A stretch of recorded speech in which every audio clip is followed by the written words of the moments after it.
Ижмарин покинул Коми. Необычного жеребенка Чубара и масти из конного клуба «Аврора» все-таки продали.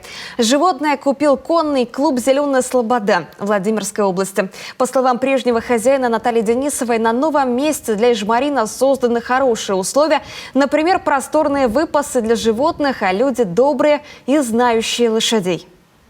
Это было очень трудное решение, и, конечно, прощаться с ним было нелегко, тем более, что у него действительно золотой характер, он очень контактный, дружелюбный, очень располагает к себе, такой человекоориентированный жеребенок.